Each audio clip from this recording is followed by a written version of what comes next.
Halo, nama saya Vika Nur Indrawati, peserta latihan dasar calon pegawai negeri sipil tahun 2025, kelas A9, kelompok 2 dari instansi Kementerian Pelindungan Pekerja Migran Indonesia.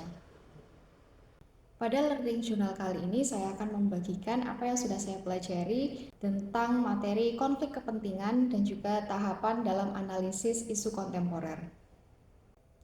Konflik kepentingan terjadi ketika pejabat pemerintah atau ASN memiliki kepentingan pribadi yang akhirnya mempengaruhi netralitas dan objektivitasnya dalam mengambil keputusan. Konflik kepentingan sendiri bisa muncul dalam berbagai bentuk, misalnya karena kepentingan bisnis, hubungan keluarga, afiliasi, rangkap jabatan, menggunakan pengaruh atau relasi dari jabatan yang lama di tempat baru, dan penerimaan hadiah atau gratifikasi.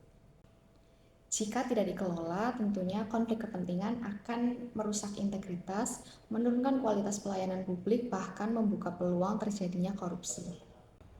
Oleh karena itu, sangat penting bagi ASN untuk mengelola konflik kepentingan.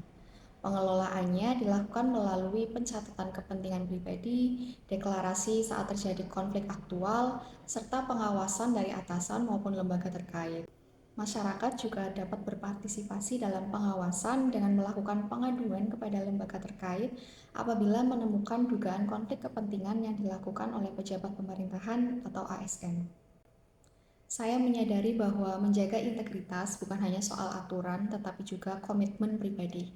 Dalam praktik sehari-hari, setiap ASN harus mengutamakan kepentingan publik di atas kepentingan pribadi, bersikap transparan, dan berani menolak gratifikasi sehingga kita dapat mewujudkan birokrasi yang bersih, profesional, dan terpercaya bagi masyarakat.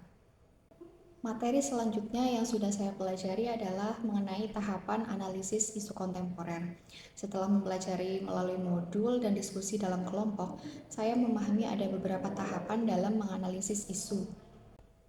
Tahapan pertama pada analisis isu adalah mengidentifikasi isu-isu yang ada di sekitar. Caranya bisa dengan penelusuran pada sumber berita yang ada di media, melakukan survei atau polling, berdiskusi dengan senior atau atasan di tempat kerja, hingga masyarakat luas yang secara langsung maupun tidak langsung terdampak isu tersebut. Setelah mengidentifikasi isu, selanjutnya adalah melakukan tapisan isu. Tapisan isu dapat dilakukan dengan cara memberikan rentang penilaian 1-5 pada kriteria aktual, kehalayakan, problematik, dan layak. Atau bisa juga dengan kriteria urgency, seriousness, dan growth. Selanjutnya, isu yang mendapat nilai prioritas tertinggi pada tahapan tapisan isu dipilih untuk dilakukan analisis lanjutan untuk menemukan penyebab-penyebab potensial dari isu atau permasalahan tersebut. Pada tahap ini dilakukan dengan analisis teknik Fishbone untuk mengidentifikasi penyebab pada masing-masing kategori 5M1E atau Man, Money, Method, Mesin, Material, dan Environment. Setelah ditemukan penyebab dari isu yang sedang dianalisis, selanjutnya adalah mengidentifikasikan alternatif solusi apa saja yang dapat diajukan untuk dapat menyelesaikan permasalahan tersebut. Caranya dengan menggunakan teknik analisis McNamara untuk memilih alternatif solusi mana yang paling efektif, mudah, dan tidak memerlukan biaya yang banyak. Demikian beberapa hal yang telah saya pelajari pada materi konflik kepentingan dan juga teknik analisis isu kontemporer. Sekian dan terima kasih.